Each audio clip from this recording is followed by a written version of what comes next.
Rizky Wardana, mahasiswa Prodi Pendidikan Bahasa dan Sastra Indonesia Universitas Negeri Medan. Di sini saya akan membuat sebuah video untuk pemenuhan tugas dari mata kuliah pengajaran sastra etnis Sumatera Utara. Di sini saya akan menyampaikan mengenai legenda salah satu daerah di Sumatera Utara. Selamat menonton. Baiklah, kali ini kita akan membahas legenda yang berjudul Pulau Sikantan. Legenda Pulau Sikantan yang terletak di Labuan Batu. Nah, menurut cerita Pulau Sikantan ini dulunya tidak ada, namun ratusan tahun lalu telah terjadi sebuah peristiwa yang sangat luar biasa menurut cerita rakyat, sehingga pulau ini muncul di tengah-tengah Sungai Barumun. Peristiwa tersebut diceritakan dalam sebuah cerita rakyat yang sangat terkenal di kalangan masyarakat Labuan Batu. Cerita rakyat ini mengisahkan tentang seorang pemuda bernama Sikantan yang menjelma menjadi sebuah pulau. Nah, awal cerita, jadi ceritanya itu ada seorang ibu dan anak. Anak tersebut namanya Sikantan. Nah, mereka tinggal di sebuah tepi sungai. Nah, mereka hidup dengan keadaan miskin, dengan gubuk reot. Kehidupannya sangat susah. Nah, tak lama ibu Sikantan pada malam hari ia bermimpi bertemu dengan seorang kakek tua. Kakek tua tersebut menunjukkan sebuah mimpi yang mana ibunya disuruh menggali sebuah tanah di tengah hutan. Akhirnya setelah ibunya bermimpi tersebut, keesokan harinya ibunya bercerita kepada Sikantan bahwasannya ia bermimpi hal tersebut. Tanpa pikir panjang, Sikantan akhirnya mengikuti apa kata ibunya untuk menggali sebuah tanah di tengah hutan tersebut. Akhirnya mereka pergi ke tengah hutan mencari lokasi yang telah ibunya mimpikan. Setelah itu mereka dengan bermodalkan linggis pergi ke hutan. Ternyata tempatnya sama persis seperti apa yang kakek tua itu katakan dalam mimpi ibunya.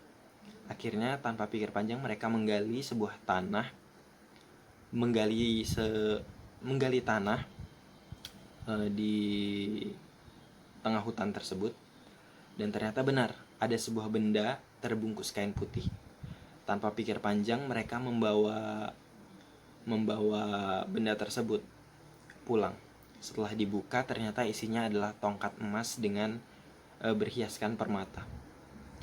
Dan akhirnya mereka berniat menjual tongkat tersebut untuk mengubah nasib mereka menjadi lebih baik. Awalnya hasil dari penjualan tersebut untuk membeli rumah dan untuk memenuhi kebutuhan sehari-hari. Karena mereka berpikir di desa mereka tidak mungkin ada orang yang membeli tongkat tersebut karena terlihat sangat mahal, akhirnya ibunya mengusulkan Sikantan untuk menjualnya ke luar pulau. Dan Sikantan akhirnya pergi ke luar pulau. Ibunya akhirnya melepaskan Sikantan untuk pergi ke luar pulau dengan perasaan sedih. Namun Sikantan berjanji untuk kembali menemui ibunya setelah tongkat itu terjual. Setelah itu keesokan harinya Sikantan akhirnya pergi ke sebuah tempat. Akhirnya dia mencoba menjual tongkat tersebut. Dan para pedagang di sana, ini dia menjualnya awalnya di sebuah pasar ya. Para pedagang di sana tidak ada yang ingin membelinya karena tongkat itu terlihat sangat mahal dan pedagang di sana tidak mampu untuk membelinya. Nah, setelah itu Sikantan merasa putus asa karena tidak ada yang ingin membeli tongkatnya. Akhirnya dia memutuskan untuk kembali ke kampung halamannya. Namun tak lama kemudian ada prajurit kerajaan Malaka yang datang untuk menemuinya, menawarkan agar Sikantan menjual tongkat tersebut kepada Baginda Raja. Akhirnya si Kantan menuruti perkataan prajurit tersebut dan datang ke istana. Setelah ditawarkan, ternyata Baginda Raja sangat menyukai tongkat tersebut. Dan akhirnya sang raja membeli tongkat tersebut. Namun tidak dengan uang. Sang raja meminta si Kantan untuk menjadi menantunya. Dan si Kantan menyetujui hal tersebut.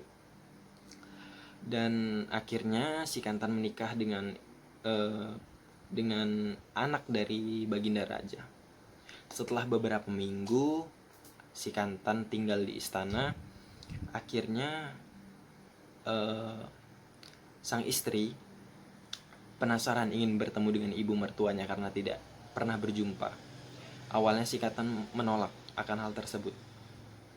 Dan pada akhirnya Baginda Raja menyetujui untuk menemui sang ibu dari si Kantan.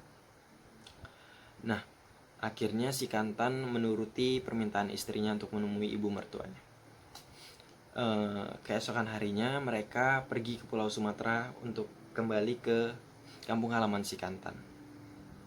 Setelah mereka sampai di kampung halaman di sebuah pelabuhan, seluruh penduduk desa terkejut melihat si Kantan pulang dengan keadaan kaya raya dengan kapal besar. Kabar pun menyebar ke seluruh desa. Akhirnya sang ibu mendengarnya dan menemui si Kantan dengan sebuah perahu kecil, menemui si Kantan ke kapal besarnya. Namun sesampainya di sana, si Kantan tidak mengakui bahwa itu adalah ibunya. Si Kantan mengatakan ibunya masih muda dan cantik. Nah, di situ ibu dari si Kantan tetap bersikeras bahwa dia adalah ibunya. Namun si Kantan makin murka dan akhirnya si Kantan menyuruh prajurit untuk mengusir ibunya. Nah, setelah itu ibunya murka dan tidak sengaja bersumpah, Tuhan berikanlah si Kantan pelajaran bahwasannya dia telah durhaka kepada orang tuanya yang telah membesarkannya. Nah, tidak lama setelah sang ibu mengucapkan kata-kata tersebut, kapal yang ditumpangi si Kantan dan istrinya terbalik dan kemudian tenggelam.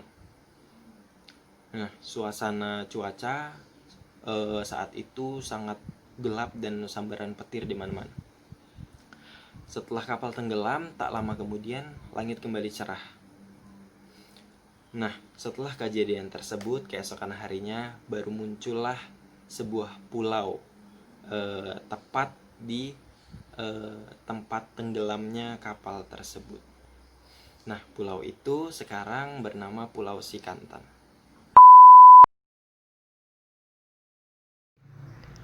Ceritanya, di Pulau Sikantan ini ada seekor monyet putih yang merupakan penjelmaan dari istri Sikantan. Dan ada sebatang pohon mangga yang buahnya sebelah ke laut berasa asam dan yang sebelah daratan rasanya manis.